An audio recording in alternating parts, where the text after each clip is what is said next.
Well, I'm your host, Mr. Mitchell, and today it gives me great pleasure to bring in to you a fantastic, a phenom, a groundbreaker, a future Hall of Famer in the jazz and music industry.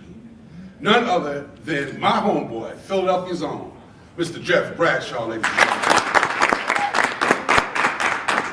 My man, What's up? what's happening? How you doing? Good. Making it do what it do? Yes, you are. Yes, you are. So you are here in Washington, D.C. Yes, sir. on a world tour.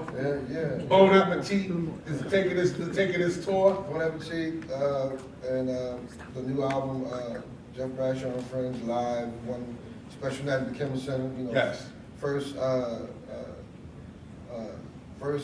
African American to record an album at the Kimmel Center in Philadelphia. So Yeah. it was historic, and it is Black history. And the thing about the Kimmel Center is a fantastic venue. It's brand new. It's newly 10 years. renovated. 10 years. Yeah, it's 10 years. But this theater is phenomenal. And for you to be able to have an opportunity to not only just record live, but to come home and do your thing in front of all of our childhood friends, friends from around the corner. And all the people that helped you get there. Everybody. All the people that helped supported you to get to where you are. The people who came to see you at the little clubs, and the tiny clubs, street corners, wherever they saw you playing. You know, everybody that supported you. It was really important to record an album. Live back home where it all started. Well, it's incredible because people do not understand and know. You and I have a history. Mm-hmm. We go back some 30 years, you know, and maybe a little bit more. When Jeff and I first met, Jeff was I guess no starving artist anymore, but he was a starving artist. He always starved. But he was trying to let everybody in the city of Philadelphia know that this trombone could be the front-running instrument of any band. At that time, he was playing with this group of brothers that went to school with me, Jafar Band, I remember. They were the new jazz emissaries, and Jeff was the trombonist. We were playing at, I would always book different clubs, and here I would bring these brothers in. Clubs like Morgan's and Quincy's and New Market, Quincy's. Remember we was stuck up in the Quincy's? That was my biggest, that's when I started throwing out. That was a good time. That was some good times. Yeah, and we just did all these different places. I would book the locations and bring them in, and we would just try to fill the room. And the room is full now. Yeah, man. I mean, it's a blessing, man. I mean, that's many years ago. A lot of people don't understand. You appreciate success at higher levels when you start from the ground up. When you grind. Yeah. You know, go to the clubs, play at the club 3 hours for $50. Yeah. You know, I mean, but you appreciate that because it builds character, man. And you know, it really builds a lot of things in you, not just as a musician, but as an artist as well. So I'm thankful for those years, man. I'm thankful for the time I had to grind and know what it is to, you know, all up for. Yeah, man. It's humbling, you know, especially when you go and see the places that you played at when you were, 25 years ago. Yeah. You see the places you played at 20 years ago. Not even in existence. Like, man, yeah, a lot of those clubs are not in existence anymore. Yeah. And when you go back to those places, it reminds you of what the grind was. You never forget, how hard it was, no matter how good things get now, or how big the tours get, all of those things. And I've been blessed with a lot of that. It's really important that we never forget the grind, because the grind it's what prepares you for the next level. If I wasn't grinding in Silk City and Wilhelmina's and these little clubs in Philly, playing at the Black Lily with the Roots, all these little things, I wanted to be prepared when I got the call to record a song with Michael Jackson. Right. I wasn't prepared when I got a call to record a song with Earth, Wind & Fire, when I got called to go on tour with Jay-Z, or whoever, a lot of other people I've toured with. It's that grind that prepares you, teaches you how to be a professional. I remember that one time we had a little event one time that you had that convertible Saab, was it? Oh my. Remember that? Man, you was in the city all night. We was doing something, brother. We was like, here comes the new producer, and he comes. Yeah, man, we was trying to make it happen. The dream was alive. The dream was alive. We had to keep hope alive. We had to keep hope alive. You talk about your resume, brother. Your resume is unbelievable. You just touched on a few Jay-Z's, Michael Jackson. Jay-Z, Michael Jackson, Mary J. Blige, Kirk Franklin, Floetry, Music Soul Child, Kendrick the Family Soul, The Roots, Mary, Tyler Perry, Dave Chappelle. Yeah, Dave Chappelle. I remember when they did the Dave Chappelle Block Party. The Block Party. That was yours. It was great. It was great. The Block Party with David Chappelle. You killed that A lot of one. people like, man, you were on that? Were you? I was like, you was on that too? All over. I was like, go back and look at it. Go back and look at it. And look on the stage, you'll see me playing with everybody. Yeah. I mean, it was a great thing to be a part of. It was historic what Dave did, and it was great. It was like a family reunion. It was just to see all the music, to play with all the boys you know. Questlove was like the music director, and just to play with the Roots, and Erica was there, and just all the artists that were on there. Everybody, it was just a family reunion because everybody knows each other. It's all family, and we're all just in this place down in Quincy and Brooklyn, and for a historic day of music. And that was made a movie that, it will always be there. We'll always have that. We'll always be able to look back. And Dave did in commemoration of Watt Stacks. The commemoration of Watt Stacks, what they did, at the Coliseum in LA after the Watts riots. When Stax Records did, and brought all those artists in and performed and brought Khan and brought us together, So I think he did it in commemoration of that. Like so many years later, he did something kind of like that. But it was great for him.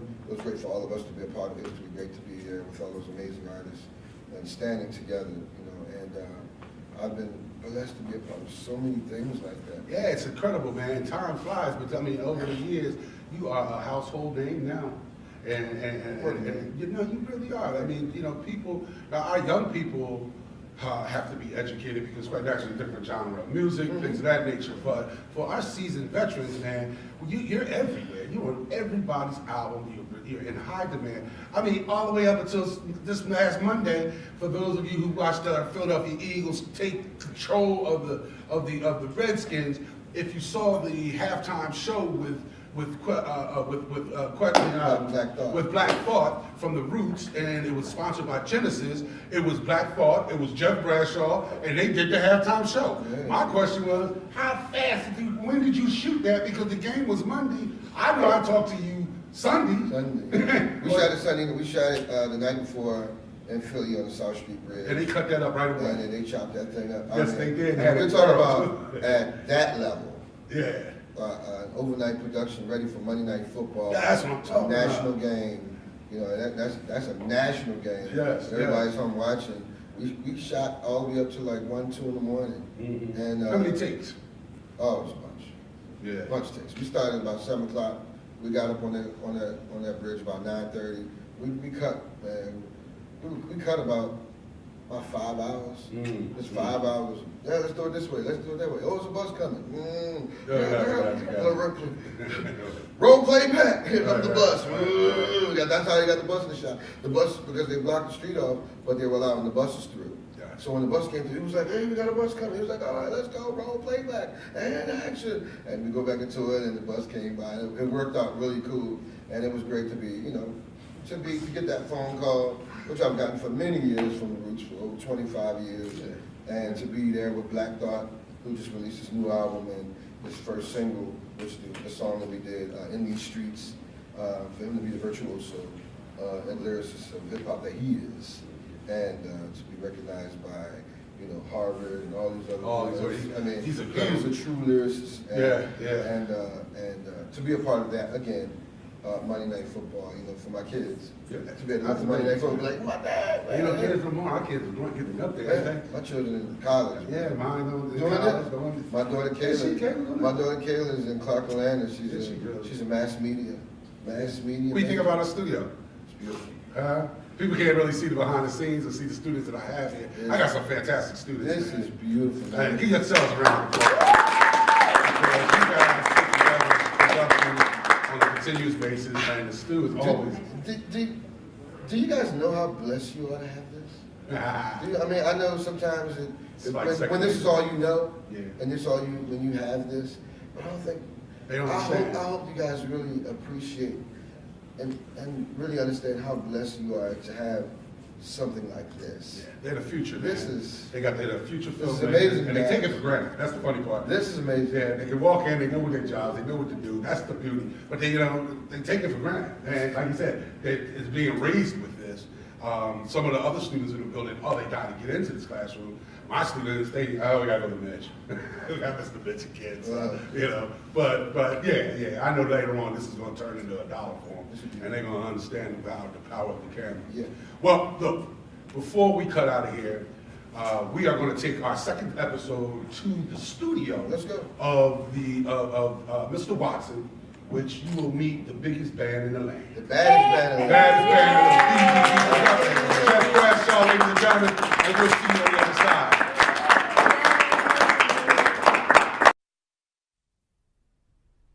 Ba ba ba ba ba na na, ba ba ba ba ba na na, oh ba ba ba ba ba na na, ba ba ba ba na na, ba ba ba na na, Tocari no potatori cani malo manica no tica, ba ba ba na na, yo plano fu, la mano no tu, ma banana la camo pitala mo banana, ba ba na na, potato.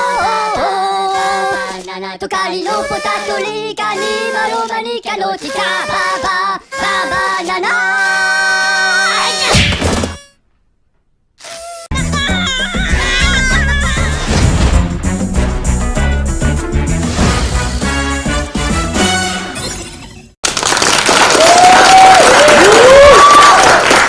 All right.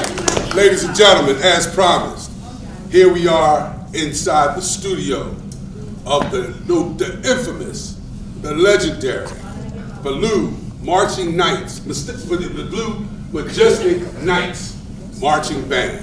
And as promised, I brought to you Mr. Jeff Bradshaw. So for the first time, Mr.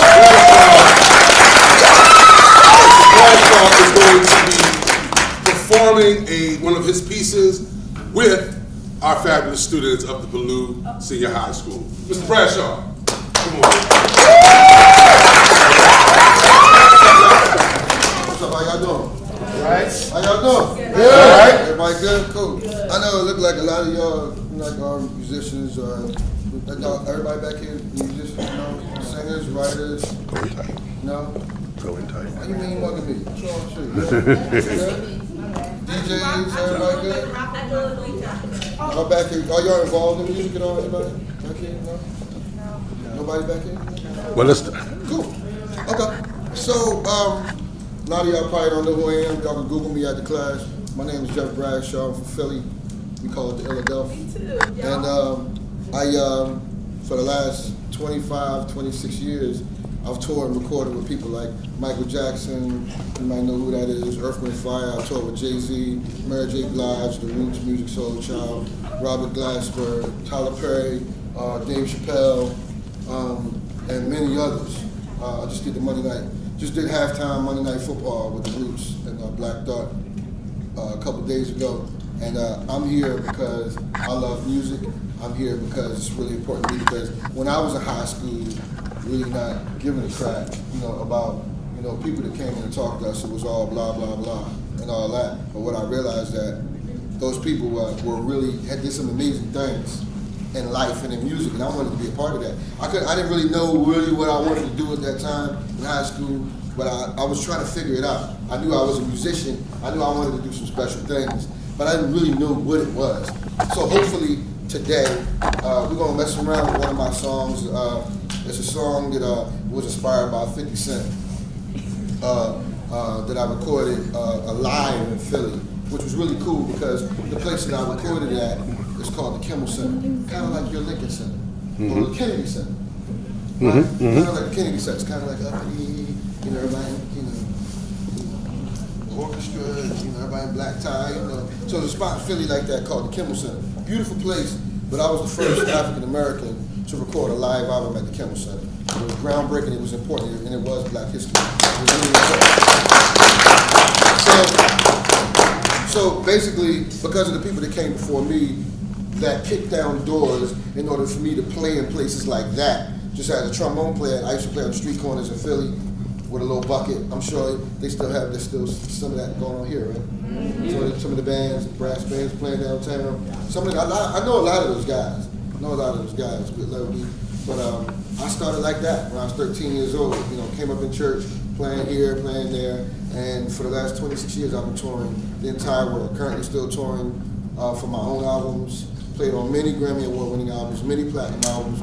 I'm currently touring with Patti LaBelle, and it's been great.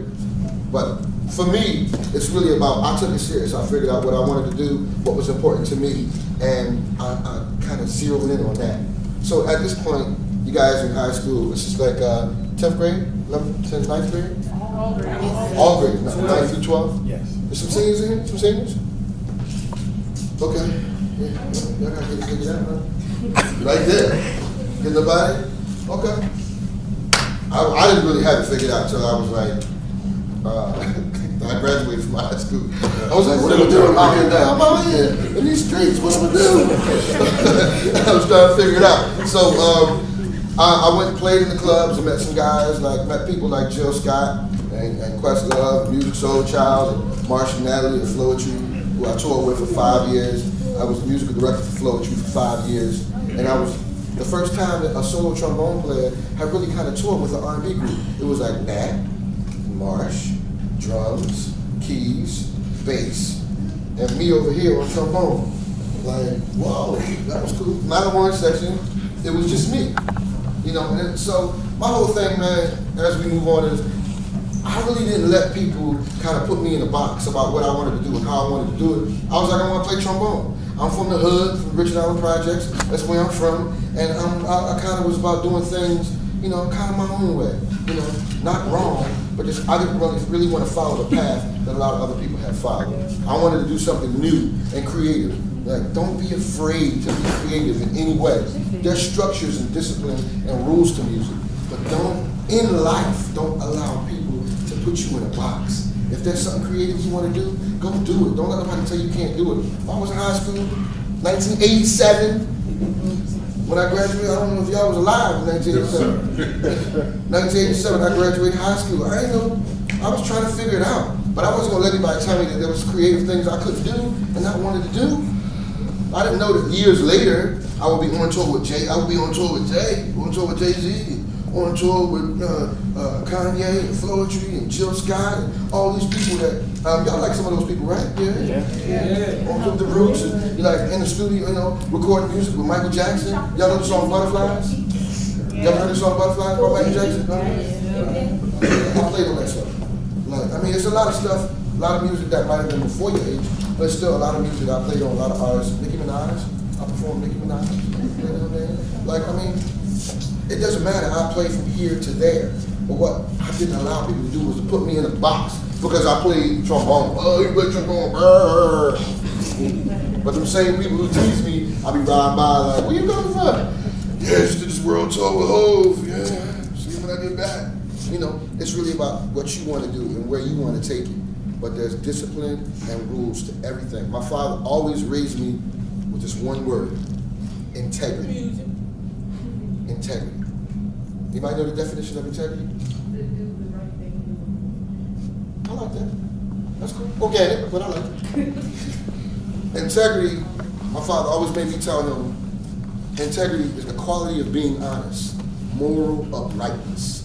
Like, even though I came from the hood, even though that's where I'm from, and I rep North Philly all day, every day. No matter what country I go to, the streets of Paris and Copenhagen, Denmark, and Oslo, Norway, and Warsaw, Poland, and Paris, and London, Amsterdam, Rotterdam, and Germany, all over New Zealand and Australia, and all the places I've been, all over this world, with my J's, and my t-shirt, and my sweatpants, walking through these places like, I never let those places change who I am. But I've learned so much. And everything that you want is out there for you. You just gotta figure it out. Whatever it is you want. You wanna see the world playing music? You wanna see the world doing hair, writing poetry, writing books, whatever it is, creative speaking, whatever it is, you have to make sure you figure out what it is you want and then go hard every day at it. I listen to music, play music in my house every single day. Even now, when I wake up, with no music on, I have music in my head all day, all night. If it's hip hop, R&B, soul music, rock, whatever it is. I have music in my head all day because I pound it, because that's what I wanted. So I was going to put as much music on this hard drive as I could. I eat, breathe, and sleep music. It's just because that's what I wanted to do. And whatever it is you want to do, you got to eat, breathe, and sleep. Whatever that is, that's what you got to do.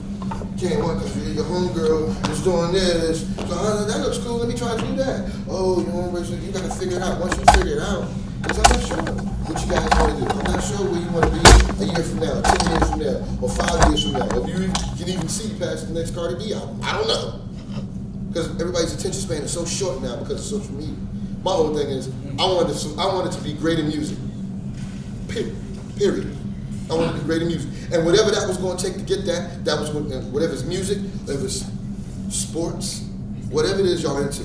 Like, you got to be great at it. You got to dig in it every single day. I'm going to play this. Y'all heard me? Y'all sure y'all heard me? Yeah.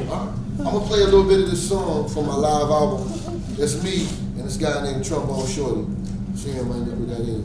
He's a famous, somebody that, from New Orleans, trombone player. But this is part of the live album that I did in Philly.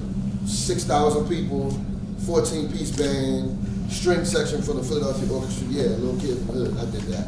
They was like, how did you do that? How did you get like the best musicians in the country that toured with Rihanna and Chris Brown and Nicki and all my boys who toured with drummer from Janet Jackson, all my boys, John Legend, Jill Scott, all these musicians, they were all my homies, they all got together and formed one big band. And then I called my homegirl who's a second chair violinist for the Philadelphia Orchestra, who plays violin, and she brought like a 12-piece string ensemble. And everybody was trying to figure like, how did you get all of these musicians and these string players from the orchestra that are not from these places? How did you get them?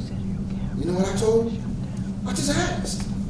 Then people were scared. Why wouldn't you ask? It's like, well, why not have it? Because you're scared to ask. Don't be scared because you think people haven't done it. People sitting around, you know what Jazzy Jeff said? I don't know if y'all know Jazzy Jeff. But he said to me, he said, everybody's always fighting to be second. Waiting for somebody to do something so they can imitate and be great at it. Why everybody fighting to be second? I never fought to be second. I played trombone, that's what I was going to do. I don't care if it was a lead instrument, if it was the horn sections in marching band, I was going to be out front playing my trombone. And no matter what it took for me to get there, that's what I was going to do. I refuse to be second, period. Even right now, I refuse to be second. I got a new record about to drop. I got a couple Grammy nominations, you know, nice cute little thing, you know, they acknowledge you a little bit for your little work.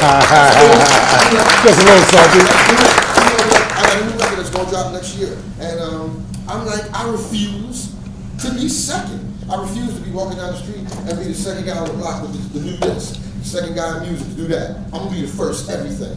And that's the mentality that y'all gotta have. You gotta be first. I don't want to be second. You know what I mean? I don't want to be second. I don't ever want to be second. Somebody's got to be second. I just don't want it to be me. Right. That's just how I roll. That's how I get down. When I record music and I put stuff together and I want to be a part of something, I don't want to be second. I always want to be the first to do something. Y'all see these sweatpants I got on? Y'all see these sweatpants I got on? Yeah, I was going to question those, brother. I said, they got to be a Bradshaw original. Somebody was like, yo, what are those? I was like, oh, I picked those up when I was in Egypt.